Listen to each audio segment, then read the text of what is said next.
Hello everybody and welcome to the United Stand. I hope you're all doing very well this evening and thanks for joining us this evening. I've said this evening 3 times already and I've not got to the point. So lots to talk about tonight. Very interesting developments in relation to Grealish, Timo Werner, how much money Manchester United got to spend and some other general news, topical news that we'll talk about. But I said this morning I would be speaking to somebody today. I have spoken to somebody today. It's somebody I've spoken to before. It's somebody I spoke to about 7 weeks ago who told me about Grealish being top of the queue, front of the queue, and then we had Romano on 2 weeks later and he basically verified that. So it's going to be interesting to update you on that. But I must just say as well, 699,000 subscribers. We're about 400 away from 700k. So please share the video if you're watching, and if you are new, please subscribe, bottom right hand corner. Right, let's get into this then. Jack Grealish, Manchester United transfer on. Now to some people this might not seem very surprising because if you read outlets like the Manchester Evening News, they've been saying that we were very close or in for Jack Grealish in February, and they might say that things haven't changed. What I was told about 7 weeks ago is that Manchester United's appetite for Jack Grealish had changed because Jack Grealish was all about coming to Manchester United when Paul Pogba left this summer, which is what United were anticipating. Obviously, with the lockdown and coronavirus, there has been a change in the global financial market of football, and there isn't the money there to sign Paul Pogba, and there is an acceptance from Paul Pogba about that. However, the interesting thing is that the assumption was that United therefore wouldn't go for Grealish. However, speaking to my guy today, he said to me, well, actually, that's what I thought was the case. But more interestingly, when you look at it now, especially in the last couple of days, there's a big change because United have kept Ighalo for longer than anybody expected. Even United themselves were not planning on keeping Ighalo till next January. This was a deal that they desperately wanted to keep him until the end of the season, and then he goes back to China. But Shanghai were like, well, if you're going to keep him till the end of July, that's no good to us. You can keep him till our next season starts, which is February next year. So if you want to keep him, you've got to keep him until January, which United have decided on with Ole's say-so that that's what they want to do. But by doing that, it's basically put them off or shelved plans, which is in fact, to be fair, the Evening Standard said this today. This is their quote. They said that United will potentially shelve plans to sign a striker this summer to boost their funds for Sancho. But what I was told today was that United will postpone looking for a striker now that Ighalo's staying into next season, and that has changed their focus on the fact that yes, they do want Jadon Sancho and that's their number one priority. But interestingly, even though Pogba's staying, Grealish is still very much a player that they want to bring to Manchester United for a couple of reasons, really. Well, actually 3 reasons. For one, Jack Grealish is desperate to come to Manchester United. I think everybody knows that. For 2, Ole Gunnar Solskjaer actually really likes Jack Grealish. I mean, the fact that they were looking at this player to come in if Pogba left, it's a difficult thing for someone like Solskjaer and Manchester United to swallow that, oh, Pogba's staying, so let's not go and get the lad that we really spent a lot of time looking at and think he's perfect for us. So United now may end up in the situation where they don't go and get the striker that everyone thought they needed. They get the right winger, but they also go and bring another midfielder in where we're actually quite well stacked because we've got Bruno and Pogba staying, but they still want to bring Grealish in because they're thinking, well, Pogba might go in a year's time and we won't be able to get Grealish in a year's time, and he fits the profile that we want. And of course, the big thing that stands out about Jack Grealish to someone like Solskjaer... Shit, I've done it with the light again. We'll be all right. The good thing is when it knocks the camera off, I worry. The interesting thing about Solskjaer and Jack Grealish is that the leadership quality, he's the captain of Aston Villa. The stats, the ability, the performances this season in the Premier League, in his first season back in the Premier League with Villa, leading that team that's in a relegation scrap and doing really well. And I think that when I was talking to this guy today, he was saying that, look, I think what's happening here is a trust element from the club. They do need a striker, but Solskjaer is saying, I want Grealish. I want Grealish. And I know I'll be stacked in the midfield, but he is of an age where he could be here for the next 6 years. And I see a player like a Bruno, like a Harry Maguire, like an Aaron Wan-Bissaka, like a Dan James, who's hungry to make the next step, has got leadership qualities and will make us a better team. So it's very interesting. I wouldn't say it's a change. I wouldn't say it's a change in stance because United have always been in for Grealish. But I certainly think there was a pause between lockdown, Pogba looking like he's staying, and United going, can we justify spending £50 million on Jack Grealish when Pogba's staying? And I think what they're looking at was, well, we can do if we don't go and spend £50 million on a striker. And that is a massive boost of confidence in Ole Gunnar Solskjaer if it happens, because it's basically saying, look, that was money for a striker that you wanted.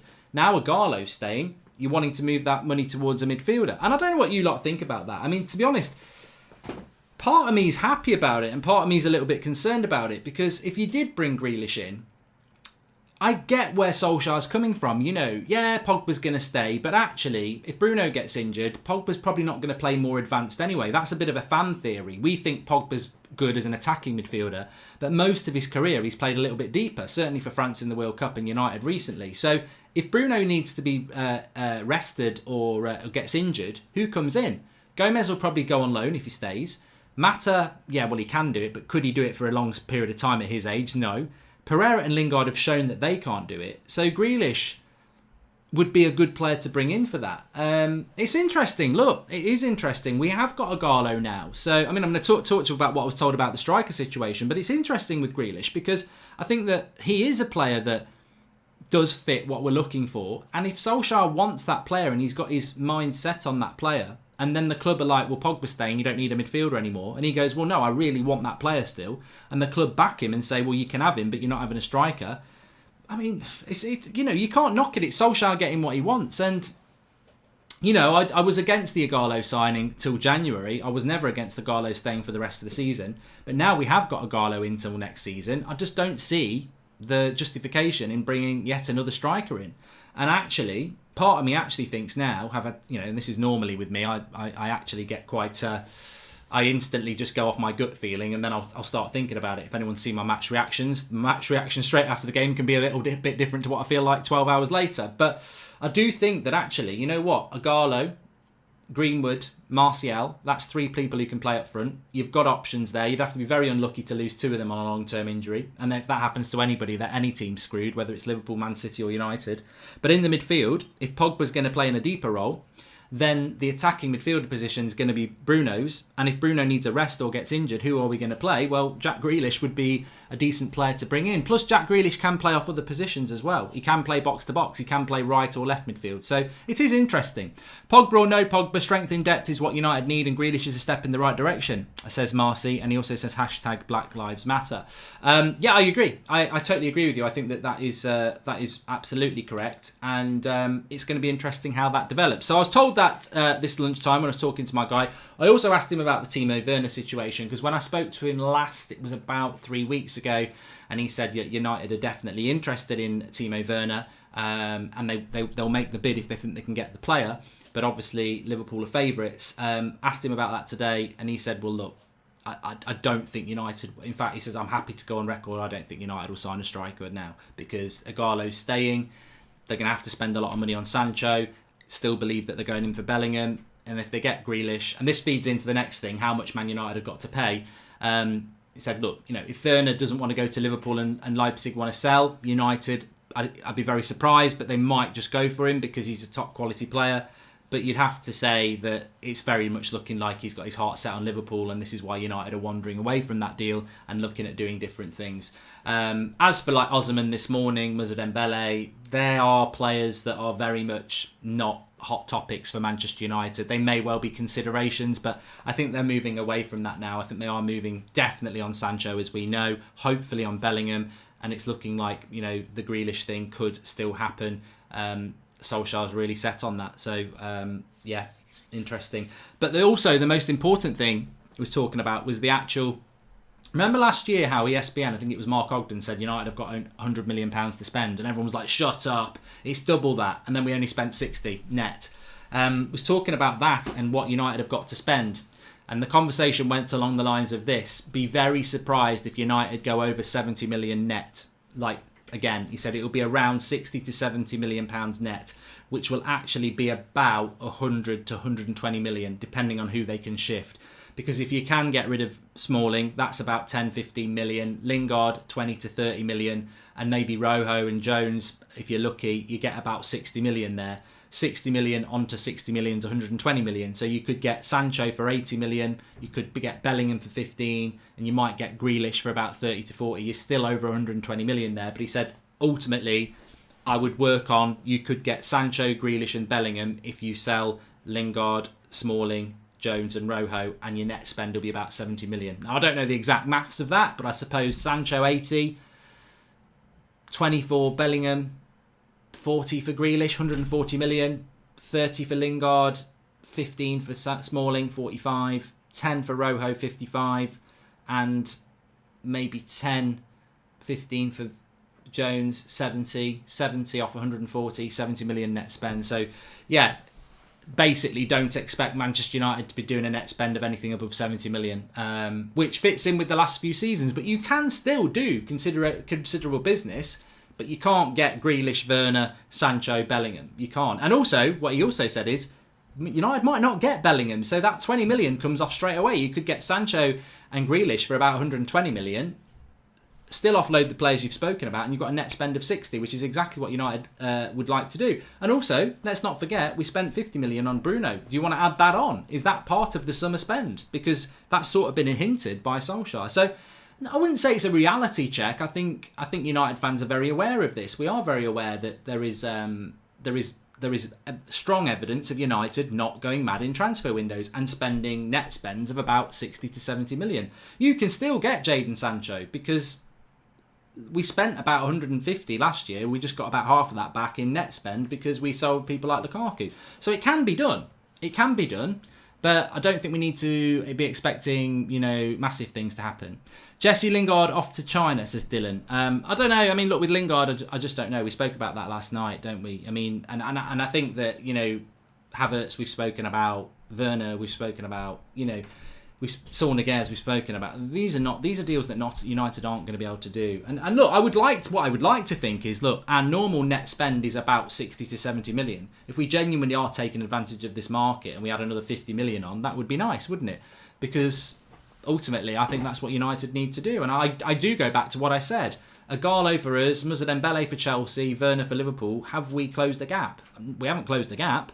You could say we've slipped behind a bit. I'm not going to be that harsh, but what I would say is we haven't closed the gap. If they're bringing them sort of players in and we're keeping Ighalo, at best we are maintaining the gap, aren't we? But it's what we do elsewhere. Jadon Sancho closes a gap. You've got to get that deal done. Thoughts on Zakaria at Mönchengladbach, says Charlie Key. Injured, mates. Very good player, but injured. So not a signing that we're going to be looking at this summer, unfortunately.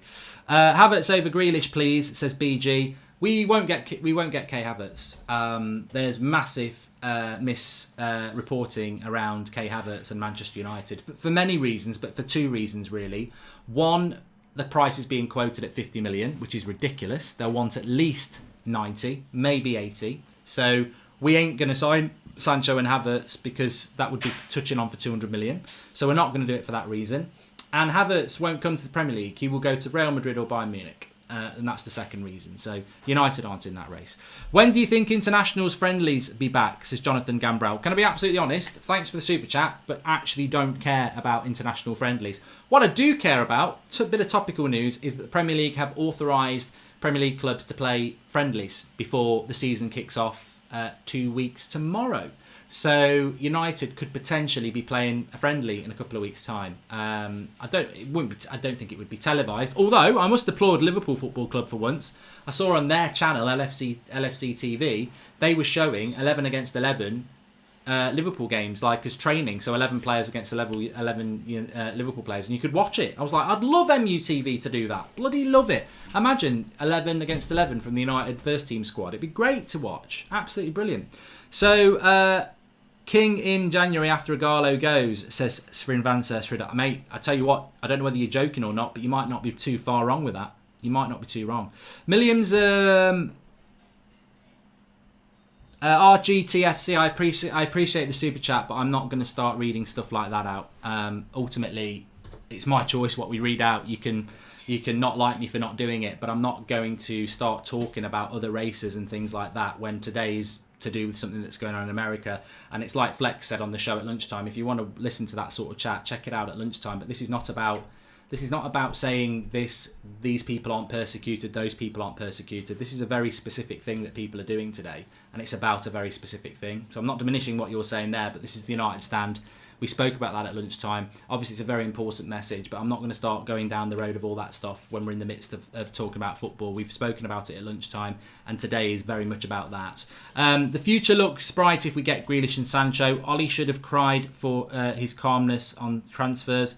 No, he should have credibility for his... shouldn't cry for his calmness on transfers. Quality over quantity. I can really see good plan now. Sancho is priority one. Then a good reserve striker, says Kelt Houseland. Well, I don't think we're going to get that good reserve striker coming in soon. And I do think that what was said there, it could well be Josh King. Why would it not be Josh King? And look, the Solbakken and link with Solskjaer is somewhat dubious, and I think many people feel like that. But if United think that bringing Josh King in as a backup striker is a good idea, then you will pay the price on the pitch. So if United want to do that, nothing against Josh King, but that will happen. RGTFC says, okay, Mark, appreciate you acknowledging my message. Sorry, no, mate. I apologise for not reading it out, but I just think we're going to go down a path that we don't want to go down in relation to talking about other things when today's about something. But I don't diminish what you're saying in any way. Grealish isn't good enough in my view. His 40 million version of Lingard should have used Garner and Angle more.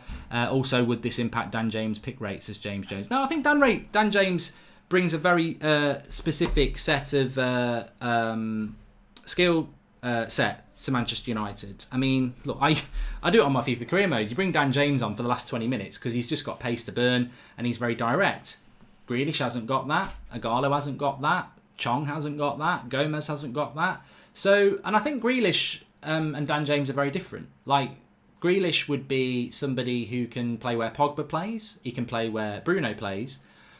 A push, he can play where Rashford plays, and also he can probably play where Sancho will play. So he'd get plenty of game time. I mean, look, I've got to be honest. As I said, for those joining in a bit late, this is my guy I was speaking to today, saying that, look, it's interesting with Ighalo now staying longer than United anticipated. And what was actually said was this: United didn't expect to be keeping Ighalo beyond this season. They didn't want to keep him next season. They certainly didn't want to buy him. But when Shanghai said if you're keeping him on loan, you're keeping him until January, United were like, well, United's plan was effectively this. Ighalo stays till look, imagine there's no lockdown. This is United's plan. Season would have ended by now. Bye-bye Ighalo, thanks for everything you've done. Bye-bye Manchester United, I've lived the dream for 6 months, I'm off back to China. Right, we need a striker. We've got all summer, let's sort a striker out. Whether it's Werner, Dembele, Jimenez, whoever. United go and get a striker. Now, situation, Ighalo is staying, but only if he stays till January, which goes into next season. And United are like, well, we can't really buy that striker anymore. But also, we're now operating in a transfer window that isn't 3 months with no football. The transfer window that's coming up is going to be one with football going on. It's going to be a hard transfer window. So United's mentality now is, well, Ighalo's here till January. We'll jump the obstacle of who the long-term striker is going to be in January. Now, we need to get Sancho in. And, oh, you know what? Ollie's there. I really do like Grealish. And we had done a lot of work on that deal. And yes, Pogba might stay, but he might only stay for a year. And in a year's time, when Pogba's gone, I'll probably want Grealish, but he'll be gone. So getting me Grealish now, with the money you were going to spend on a striker, makes sense. And that is the situation we were talking about today, is that United will use the money that they were going to spend on a striker because Ighalo's now staying. They don't need to do that. They'll use that money on Grealish, and then next summer or January, maybe it will be Josh King, I don't know, they'll then look at the striker. So in that sense, when I thought about it yesterday, I was like, well, yeah, I want a striker. I want Sancho, I want a striker, and I want Bellingham, and that's my dream summer, really. But now, do you need that striker? And as I said, I do like Ighalo, I just don't like the plan. Well, I wouldn't personally think, unless you're going to get an Osman or a Dembele who wants to be here and sort of work alongside Ighalo. But then how does that work? Because that's Greenwood's job. We do need a striker, and it's going to be Ighalo next season. So if Ole can make that money move towards Grealish, I sort of agree with it. Renat Felsted, thank you for the contribution. And Per-Erik Klassen, Ole wanting to sign both Sancho and Grealish shows that Ole has not been happy with our offensive play, and that's a good thing. And I think you're right there. I think you are right there. We wax lyrical about Bruno Fernandes quite rightly. He's a brilliant, brilliant player, and I don't think we're ever going to see a drop-off. And he has got a great injury record that he never gets injured. But what if Grealish, what if the rival fans get their way and suddenly Bruno is a flash-in-the-pan crap player? He's not, but imagine if it did happen, worst case scenario. Or he gets a big injury. You're back using Lingard or Mata or Pereira, and we're back in trouble again. So I think Ole's probably, I mean, if this is going to happen, I think it makes a lot of sense. And also the most important thing, of course, is the net spend. I don't think we'll be spending any more than 60 to 70 million net. So we're going to have to try and offload some players as well. And I think United do have the funds to go and get the players that Ole wants. And I don't think that they won't do that. But I think their ideal summer will be to net spend around 60, 70 million again and offload players such as Smalling, maybe Lingard, Rojo, Jones, so that some of that Sancho fee, maybe the Grealish fee, hopefully a Bellingham fee, are offset by some of the sales and the net spend stays around 60, 70 million. But yeah, I mean, I think we've got to get your head around the fact that we're not going to sign a striker. I'm sure that we will be linked to some because that's just how it works, and I think we've seen evidence of that throughout this lockdown already. You know, look at the players that we've been linked to. Harry Kane was never going to happen. You know, I think Jimenez and Werner and Dembele, I'm not going to dismiss. I think there was opportunities for those, but now Ighalo's saying no. But, you know, look at some of the other players we've been linked to. You know, Kai Havertz, not going to happen. Never going to happen. Saunders, not going to happen. Never going to happen. So Grealish in, Lingard and Pereira out. Can't keep them, says Jack Brown 852. I think Pereira will end up staying. I think Pereira is a long-term problem for United. Evening, Mark. Can you check how close we are to 700,000 subscribers on air? Would be nice to hit it while live, says Josh Bellwater. I'll have a look in a minute. And do you think Champions League qualification has a huge effect on the Sancho deal? It's not like we won't be in it forever, says Extra Z. No, I do. I think it does. I think that's a hurdle United have got to jump. I still think United could get Sancho without Champions League football, and I didn't speak about Sancho at all today because ultimately there is no Sancho news at the moment other than United. You know, 7 weeks ago I spoke to my guy and he said United are at the front of the queue, and that's, you know, what can change? Oh, they're now second in the queue. They're at the front of the queue waiting for the door to open, and the door won't open until football's completed and the transfer window opens. So we're at that front of that queue. But I certainly think United could push themselves down. And that queue's a good analogy, really, because United are at the front of the queue waiting for the door to open. But if they pop off for a piss, they might come back and be third or second in the queue. And what I mean by pop off for a piss is, I mean, yeah, you're out of the Champions League. So we've got to get, well, we're not in it at the moment. We've got to get in it. But I've said this a few times, and I'm not putting pressure on United. I'm actually putting confidence into them. I don't see how we don't get Champions League football next season. We've got a very good run of fixtures. We've got a very good squad.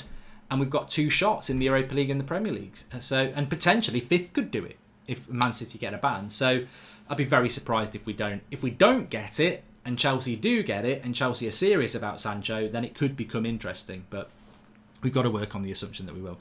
Thank you guys in the live chat for tuning in every night and supporting the channel. We love you all. You are the United Stand. 700k. Hashtag the mods, says Smutty. Look, the mods are fantastic, and I think you all know that. They get a little bit of stick, but that's because they're doing a good job. Okay, let me just have a quick look at this, and I want to fly into some of your questions as well. Your thoughts on the new kits for next season, says Extra G. Well, I've had a lot of people messaging me about that, and they love it. Okay, so we're on 699,750 subscribers. So if you subscribe, if you're new, bottom right-hand corner, we're 250 away from 700k. So please subscribe if you're new, and if you're not new, please click the share button underneath and share it on Twitter and Facebook. You might not normally do that, but maybe just this once while we're live, because if you get a load of new people in and we keep saying subscribe, we might do it live on air. 250 we need. Please subscribe if you're new, bottom right hand corner, and share if you are not. It's 2 a.m. here, Mark, says Mac G, but once a red, always a red. Well, yeah, look, I think you never fail to amaze me in relation to your loyalty to this community. You're absolutely fantastic. So, and I know I don't say it as well. I probably do say it a lot. Mata isn't a bad player. He just doesn't have the legs anymore, says Jermaine Thomas. I think Mata's here for next season, and I felt that Mata should have left last season when he was out of contract. I think it was a bad move, and this is just an opinion, and a lot of you will disagree with it, which is what the channel's all about. I felt that keeping Juan Mata last year, and when he could have gone for free, and paying him 140k a week was a waste of money. I think 140,000 pounds a week is a lot of money, and I think keeping Juan Mata to be a spare part who plays now and again and is a nice lad around the dressing room was a waste of money. I do. Some people would say not, and that's what it's all about. But now we have done that, I would keep Mata. You've made that decision to keep Mata here now until he retires. You keep Mata until he retires, and we've made that decision, so I've got to stick by it. Wandle Hype says 700k. We've not hit it yet. And Grealish in for an inevitable Pogba drop in form, says Niladri Sabal Sin. I think inevitable Pogba exit is probably the more valid point. I mean, I want Pogba to sign a new contract and commit his long-term future to Manchester United. But if I was a betting man, and I'm not going to bet about anything like this, I personally think one of the other reasons that Solskjaer will be pushing for Grealish is because he knows that Pogba's gone in a year. And look, if you get Pogba to sign a contract and stay long-term, what a result that is. But I don't think Pogba will. I think Pogba, I suppose it's a little bit like, you know what? Imagine you're the lead singer. Imagine you're Robbie Williams in Take That, yeah? You've got to Take That, one of the biggest boy bands in the world, and you're very, very famous. But you've always wanted at some point in your career to leave Gary and be your own lead singer and have your own songs and have your own sellout tour. And to do that, you've got to leave Take That. So I think that with Paul Pogba, I don't have an issue with this. I wish he would like to stay with Take That forever, like Mark. But I think that with Pogba, what some people forget sometimes is that when he came to United, I don't think he thought he was coming here to stay. I think he was here like, I'm going to be here till I'm 26, and then at 26, I'm off to Real Madrid. And that's my career path. I've won and in that time, he's won a World Cup as well. So I think with Paul Pogba, he will stay for another year because he likes it. He likes singing with Take That, Back for Good and Could It Be Magic and all that lot. But he's still got his own album that he wants to go and play in front of, tour and everything like that. And I think that I do think that if you're asking me what's going to happen with Pogba, he will stay another year and then he will go. And if he's going to do that, then it makes total sense to get Grealish in this summer anyway. If he signs a new contract and we get Grealish, happy days. You've got squad depth. You've got a fantastic player staying. Did your guy have anything to say about Angel Gomez, says Josh Bowwater? I mean, to be honest, I didn't ask about Angel Gomez. I've never asked him about Angel Gomez. And I've not heard anything about Angel Gomez other than what we were talking about last week. To be honest, from what I read, from people I talk to, and I've not, like I said, I haven't spoken to that person about Angel Gomez, but other people. I think with Angel Gomez that the decision hasn't been made. I think people are predicting. I think there's an offer on the table and there are other offers on the table and he's taking his time. And I hope he's going to stay and I have a feeling he's going to stay, but I still wouldn't be surprised if he left. So otherwise, why has he not signed the contract? Why is he waiting to do that? So there's no reason to. Tahith Chong announced his ages ago. If he legitimately has signed the contract, which is what some people, experts, I'll charge you for the information, whatever.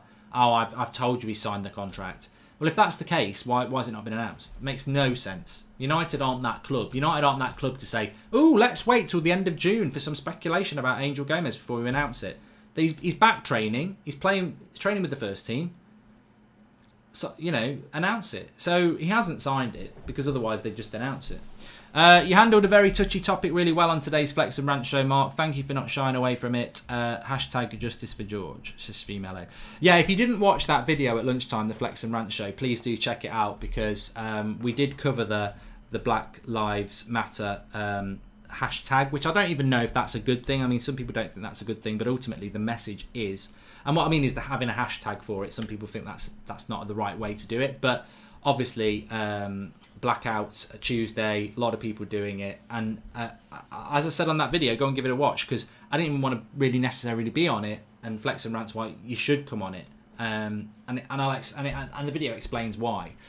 But I also, totally agree with AFTV, who've done no videos today, and that's been their choice. Robbie's choice is that we won't do any videos today. That's going to be our stance, whereas we went down a different route because we felt that being a very diverse channel, which we are and we've always has been, we wanted to try and hit it head on in relation to how you can take part in this without feeling awkward or embarrassed or disingenuous or overly passionate, and how actually doing things together and talking about it really helps. So, and I think our community's always been about that. So I hope it was received well in the way that it was, and I hope it was honest, because I think that's what's going to get through this. And as I said on my Instagram post, I put the black screen on my Instagram, and then I put an explanation next to it, and I just basically said Black Lives Matter, but I've got friends and people I've never met who are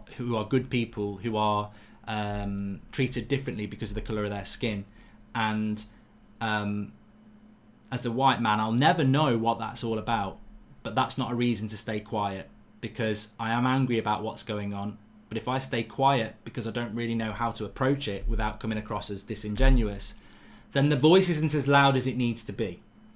So I think we need to take our reference point from these people who are victims of this, but I think we need to be there with them, giving them our voice as well.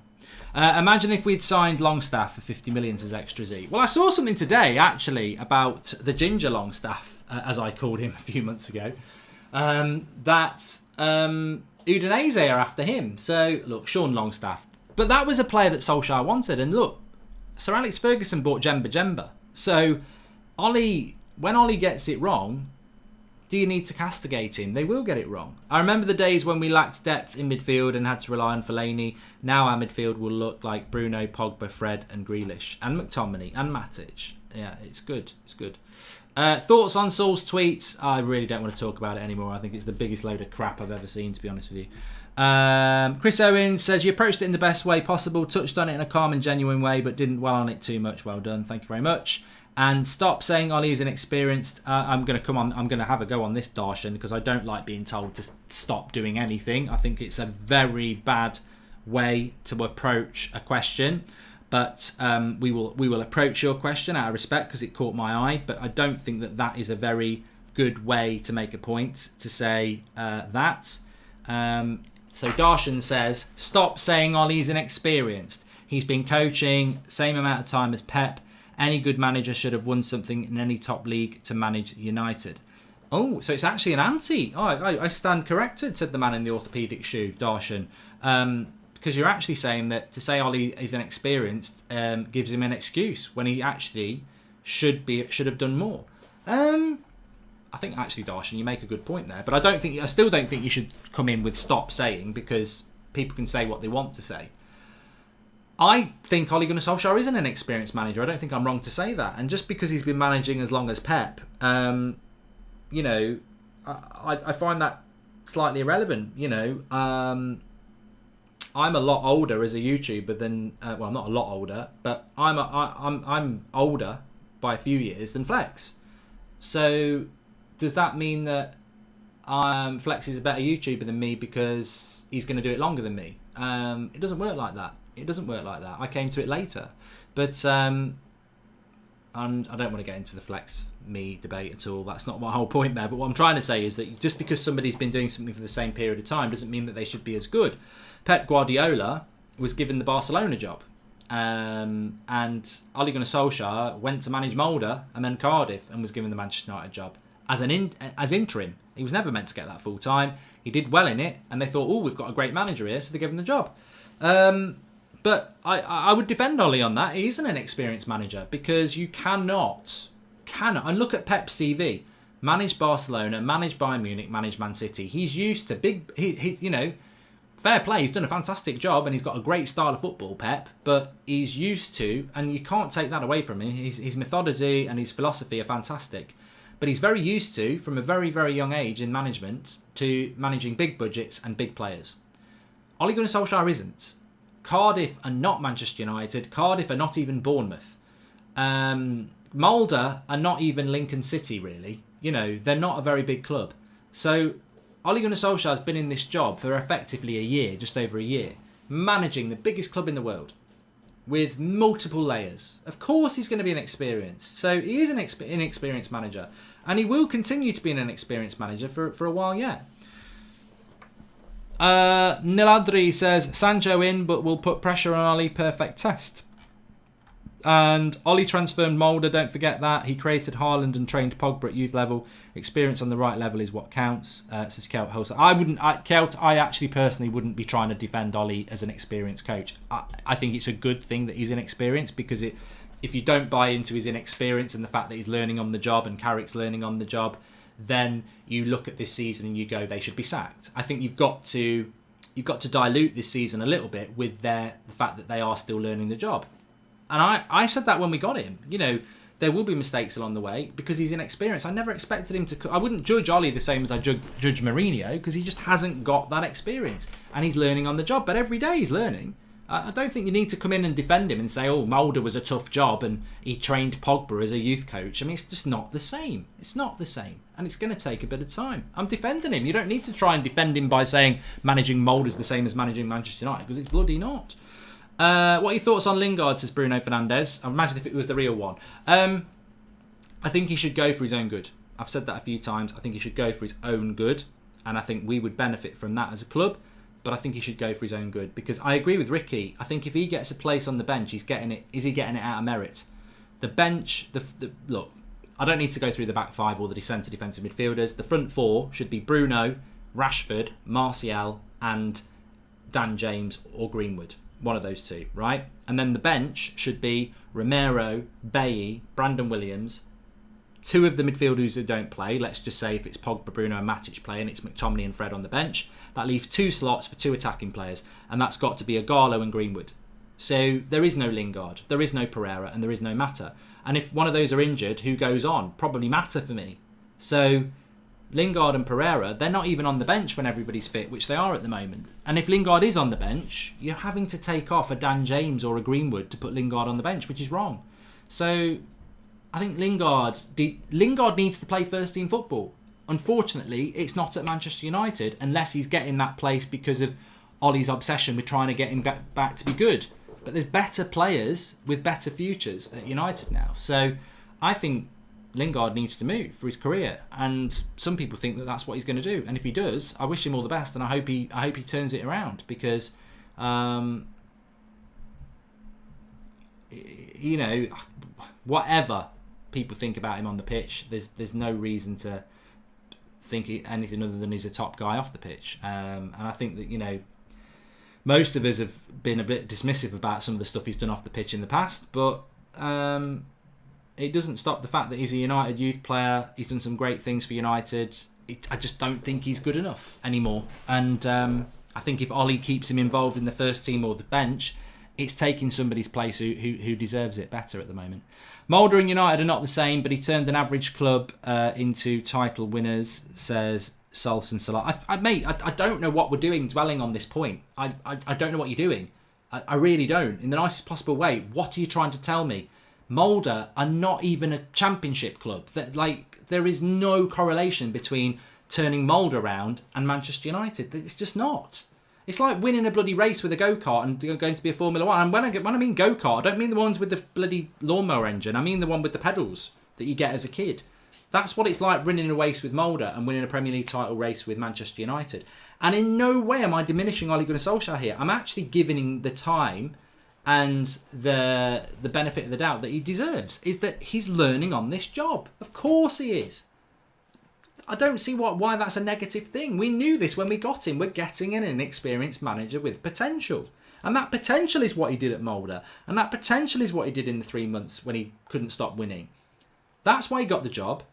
And that potential needs to turn into consistency, which actually envelopes United perfectly under Ole. We don't have that consistency, and a lot of that comes down from him learning on the job, the players learning about him, better players needing to come in. It's a 3-year plan, like everybody says. And after that 3 years, and there was a very good point there actually about Sancho. Sancho would be a very good signing for Manchester United for many reasons, but also because if you've got a front three of Sancho and Martial and Rashford, and you've got a back four and a goalkeeper like he's got, and then you've got Pogba and Bruno and Fred and McTominay, and you're not getting in the top four, you're suddenly looking at the coaching. And that's the great thing about if we can get Sancho in. Because if you've got that team, and we've got that team, if we've got David De Gea, Aaron Wan-Bissaka, Harry Maguire, Victor Lindelof, Luke Shaw, Matic, Pogba, Bruno, Martial, Rashford, Sancho, and that's an 11. And you can change one or two players if you want, but that's an 11. And you go into next season with that 11. Don't at me about fourth will be good. It's got to be third at least. And if you are still battling for fifth, I'm sorry, you've got to look at the coaching. So I agree. I think it's a great signing for Sancho to United in many ways, but it will give Ole the tools that he needs to do the job. And then you fall on your sword if you don't. But I don't see how you can fail.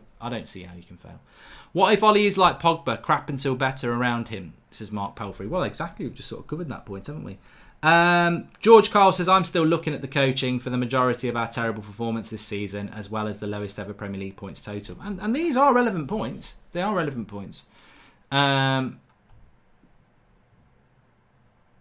you talk about Mourinho's United career and Rashford's progress under him? You know what, actually, just reminded me about something. You know, on Twitter sometimes, and I don't know whether you lot get it, but I get it sometimes. Somebody, normally an Arsenal fan, will see a tweet of mine that they don't like, and then they'll spend the next 3 weeks going through my old tweets trying to find something that they can screenshot to put against my new tweet and go, oh, look at this flip-flop. And so I spoke about it before. I had one where there was a story about Rashford wanting to leave United at the end of last season. And I said, if he wants to go, let him go. He's been rubbish at the end of this season, and we need players who want to be here. And then I tweeted about 3 weeks ago about how I think on his day, Rashford can be as impactful as Neymar. So they screenshotted both and went, what a flip-flop. I was like, well, it's not a flip-flop, is it really? Because one's a year apart, and Rashford was awful last season, and so was Martial, and I unloaded on all of them. And I don't regret it. I thought Rashford was dreadful last season at the end of it, as was Martial, and I stand by the tweet. But I think he's one of the best players in Europe at the moment when he's playing off that left-hand side. So you get that a little bit. I had another one about Rashford, though. I had one from a United Twitter account, and they said, basically, it was even worse than that one. They got the one where I said Rashford's great, and then they went back to one in October. It was about October the 9th. And I know how United's season has gone, so I know this. And it was from October the 9th, and I tweeted something, you know what I'm like, I tweeted something like, all these United fans saying Rashford should be playing on the left wing. Dan James is our best left winger. So he screenshots that, and he screenshots my one about saying Rashford's good, and he goes, don't ever listen to Goldbridge, he's full of shit. And people are like retweeting it, yeah, he's full of shit. You know the haters. And I thought to myself, hold on a minute, I don't normally reply to these trolls, but I'm going to reply to them and say, hold on, where am I talking shit here? That tweet has got the date on it, October the 9th or something. At that point, Rashford was rubbish. He'd been playing up front and he was rubbish. Martial was coming back. There was a rumour Rashford was going on to the left wing. But at that time, Dan James had a very good start to the season. So I was well within my rights to say, at that point, considering I'm not Mystic Meg and I can't predict the future, Rashford had played terrible up front.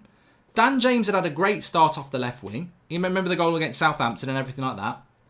And all I'd said is, these United fans saying Rashford should play off the left wing. Dan James is our best left winger. And at that point, I wanted Dan James to play off the left wing because Rashford had played badly up front, and I felt that Dan James deserved to be the left winger. Lo and behold, Rashford goes and plays on the left wing and has a worldy 3 months. But at that moment in time, to say what I said was not unorthodox. It was actually based on evidence of what I felt at the time. Now, massive applause to Ole Gunnar Solskjaer for going and putting Rashford there and proving himself right. But anybody who ridicules that a few months later is a clown, because I did it based on the evidence at the time. And I was wrong, but I'm not Mystic Meg. So, you do get people who just absolutely want to try and make you look an idiot. And I'll do that myself. You don't need to go and misinterpret my tweets. But Mourinho, Rashford, Martial, no, not good enough. I mean, I've said this many a time. I felt that with Martial lost a year of his career under Mourinho, and you could almost say the same under Rashford. Martial probably more than Rashford. I think Mourinho did play Rashford a bit more.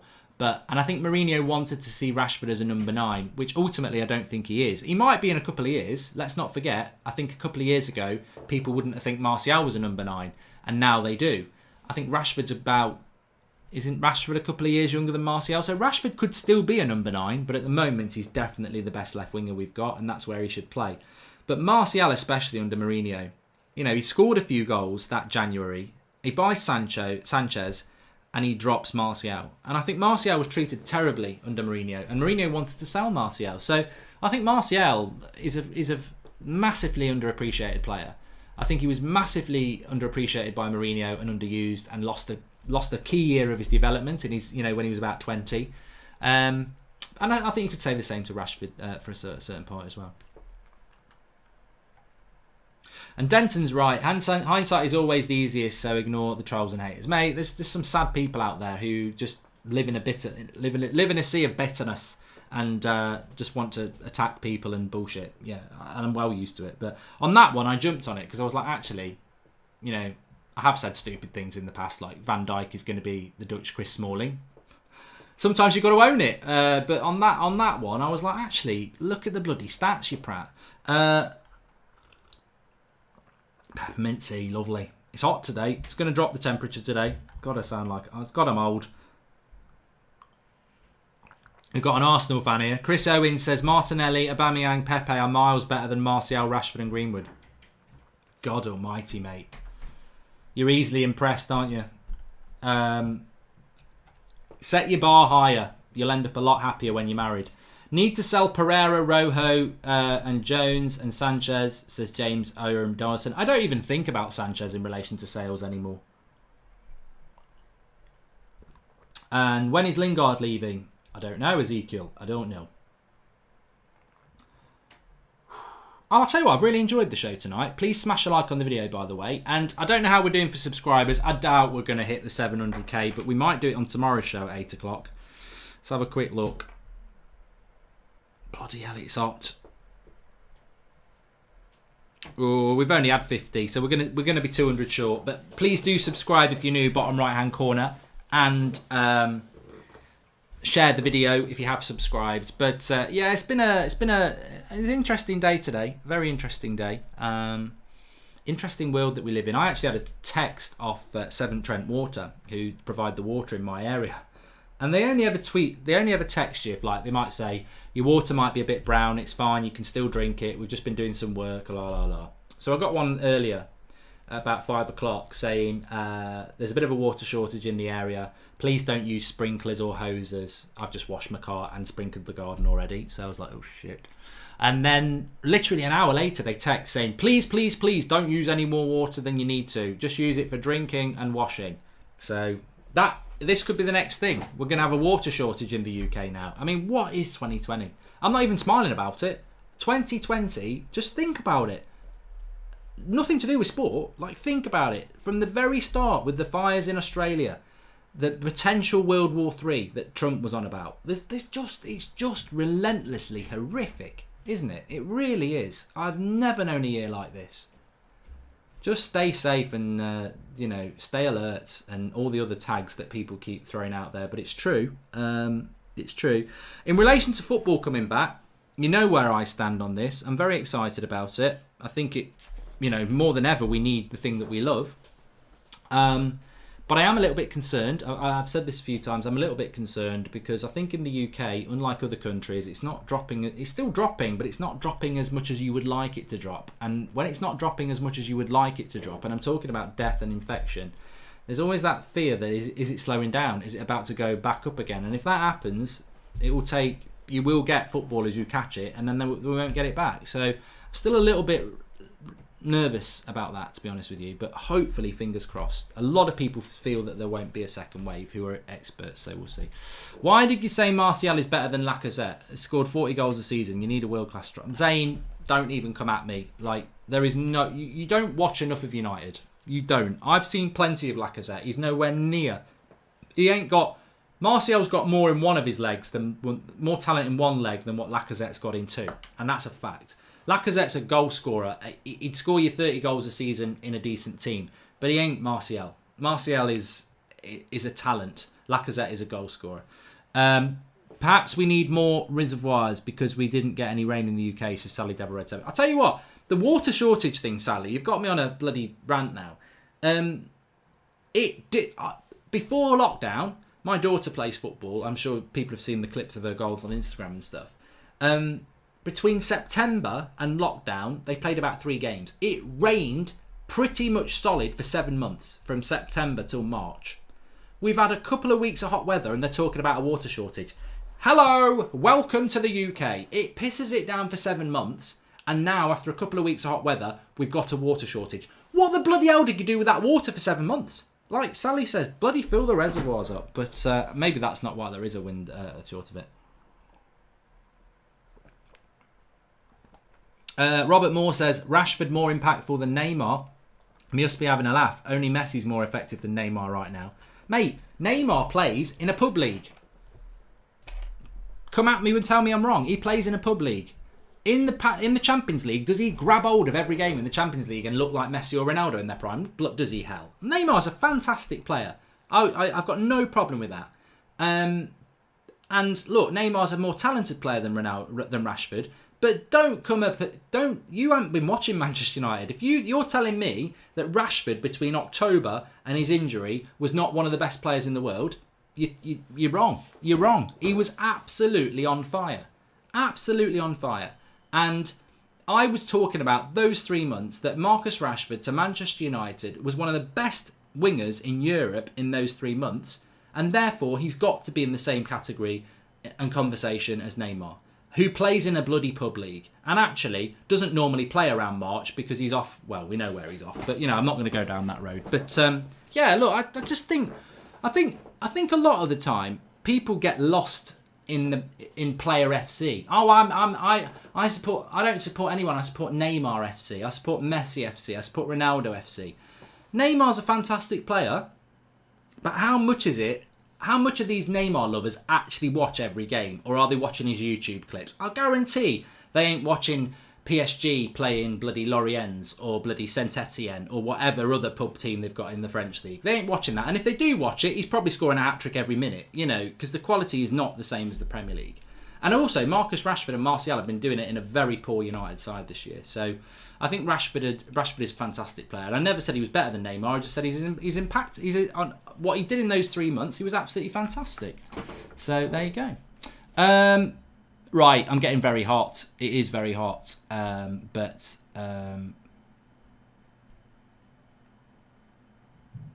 I haven't watched Neymar play. No, I've never watched Neymar play. You're right, you've rumbled me. I just assumed he was a Brazilian Marcus Albrighton. I've not watched bloody Neymar play. I've seen Neymar play plenty of times, thanks. And I'm not a massive fan of Neymar. I wouldn't want him anywhere near Manchester United. I've said that many times. I do not want Manchester United to sign Neymar ever, ever, ever. I think he's Neymar FC. I think he's a fantastic footballer, but I'll never understand why he left Barcelona to go to PSG. He could have been the heir to Messi. He could have played with Messi, and he decided to go to PSG. I thought it was an odd move, and I think he's wasting his career in France. They're going to win the Champions League now. Okay, thanks everyone for watching. Smash a like on the video. Subscribe if you are new. And look, I make no apologies for that. I'll back my players. I think Marcus Rashford has become a fantastic player this year. I think legitimately deserved criticism at the end of last season, just the same as Martial. I think legitimately deserved criticism at the start of the season when he was playing up front. But I think as soon as he's gone to that left wing position, most United fans would agree that he looked amazing. You can look at stats. His goals from the left were brilliant compared to games. But actually, just the way he was playing, he was terrifying teams. And I'll back my player. I think he deserves the plaudits because of the hard work he's put in. So hello, it's the United Stand. It's a United channel. We're going to back our players, aren't we, when they do good? Thanks for watching. Speak to you soon, and we'll see you in the morning actually. And hopefully we'll hit 700k tomorrow. Thanks for watching.